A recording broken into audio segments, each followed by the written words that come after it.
Hello everyone, welcome to the quick MCQ series. मेरा नाम सौरभ है और आप सबके सामने इनकम टैक्स के ऊपर एक क्वेश्चन लेके आया हूं। तो आप सबको बताना है, dash is a way to reduce tax liability by taking full advantage provided by the act through various exemption, deduction, rebates and relief.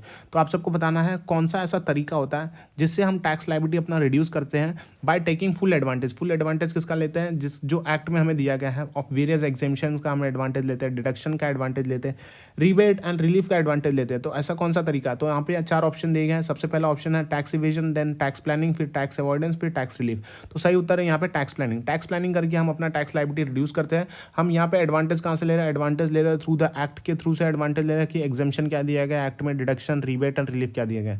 अगर हम टैक्स प्लानिंग की मीनिंग की बात करते हैं तो टैक्स प्लानिंग के अंदर इन्वॉल्व होता है planning in order to avail all the exemption, deduction and rebate provided in the act. अब इनकम टैक्स लॉ जो है वो various method of tax planning बताता है। जनरली यहाँ पे क्या होता है, एग्जेम्पशन दिए गए अंडर सेक्शन 10 में, डिडक्शन दिए गए under 80C to 80U, rebate and relief provide किया गया है। फिर some of the provisions are enumerated are as under. So investment securities provided under section 10-15, interest on such securities fully exempt from the tax. तो investment in securities जो हम 10-15 में उसे exam किया गया है। फिर एग्जामेशन under section 10A, 10B, 10B है, ये सारे में। फिर रेसिडेंशियल स्टेटस ऑफ पर्सन देखा जाता है। फिर choice of accounting system, choice of organisation. For availing the benefit, one should resort to bona fide means of complying with the provision of law in letter and in spirit होना चाहिए। And जहाँ पे अगर person buys a machinery institute of hiring, अगर कोई person machinery by करता है institute of hiring है, वो उसको उसने हायरिंग पे नहीं लिया है, वो बाई कर लेता है, तो वो अवेल कर रहा है बेनिफिट ऑफ डेप्रीशिएशन, उसको डेप्रीशिएशन का बेनिफिट मिलेगा। And if is he is exclusive right either to buy or lease.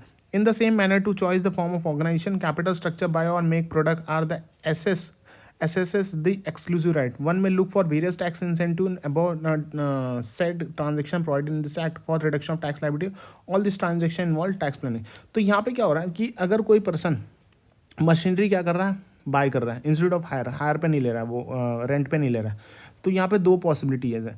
तो यहाँ पे अगर बाई करेगा तो उसको डेप्रीशिएशन मिल जाएगा, हायर पे करेगा तो उसे जो हायरिंग चार्जेस देगा उसका डिडक्शन मिल जाएगा।